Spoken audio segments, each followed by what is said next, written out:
Welcome back, everyone. Today we're doing a deep dive into some very fresh news, really impactful stuff, particularly if you're an international student in Canada or thinking about it. Absolutely. That's a big one. We're talking about a major update to the rules around field of study for getting a post-graduation work permit, the PGWP. That's right. And our source here is, well, it's straight from the horse's mouth, an official update on Canada.ca dated just yesterday, June 25th, 2025. So super current. Very timely. Okay, so to really get what this new change means, let's just quickly remind ourselves about a core rule they brought in back in 2024. Yeah, that context is important. Right. So if you were an international student starting a non-degree program, diplomas, certificates, that sort of thing. Not bachelor's or master's or PhDs. Exactly. You had to be enrolled in a program that was on a specific list, an eligible field of study. And these fields, they had to be linked to jobs where Canada had, like, long-term shortages. Uh-huh. Things often prioritized through express entry. Precisely. And that rule kicked in for anyone applying for a study permit on or after November 1st, 2024. And what's fascinating there, is how clearly you can see Canada's strategy at play. How so? Well, it's not just random. It's a very deliberate move to use the international student program to fill very specific gaps in the labor market. Right. Aligning the skills coming in with what the economy actually needs long term. Exactly. Ensuring those graduates have the skills that are most in demand. It's about economic resilience, really. Okay, this is where it gets really interesting because now, as of yesterday, June 25th, 2025, that critical list, it's been significantly changed. A big shakeup. Yeah. They've actually added 119 new fields of study to the list.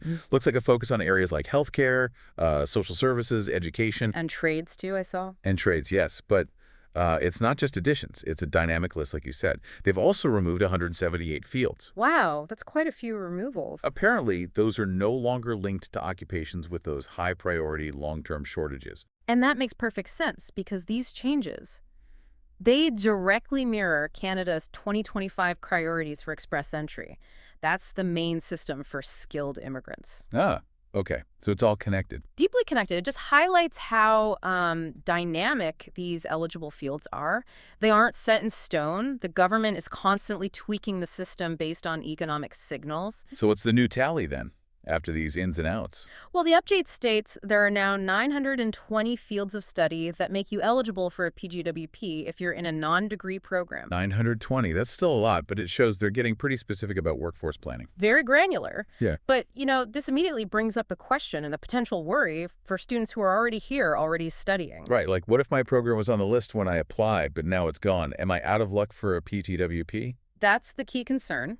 But thankfully, there's what they call a grandfathering clause. Okay, good. How does that work? So if you applied for your study permit before yesterday, before June 25th, 2025, and your program was on the eligible list at that time, you're still okay. You're still eligible for the PGWP based on that program, even if it's now been removed from the current list. Phew. Okay.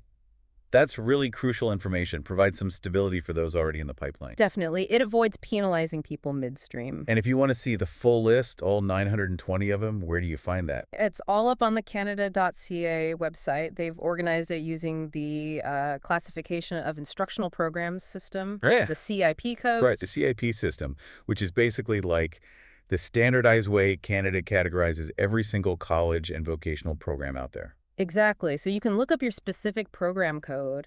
So, okay, let's go this down. What does this all mean for you, the listener? I mean, fundamentally, it underscores just how tightly Canada is linking immigration policy to economic needs. It's a very direct link. Yeah, this update is like a flashing sign showing exactly which skills and sectors are top priority right now. It's a snapshot of the country's current skill gaps. And I think it really prompts some important reflection for anyone planning to study in Canada, especially in non-degree programs. How so? Well, it's not just about interest anymore, is it? It's increasingly about strategic alignment, aligning your educational choice with these, well, quite clearly shifting national priorities. You need to be aware of how dynamic this landscape is. That's a really good point. It adds another layer to the decision-making process. It certainly does. Okay, so let's leave you with something to think about. How might this constant adaptation, this tweaking of eligible fields, actually start to shape kinds of programs offered by colleges in Canada down the road? Interesting question. Will institutions adapt their offerings?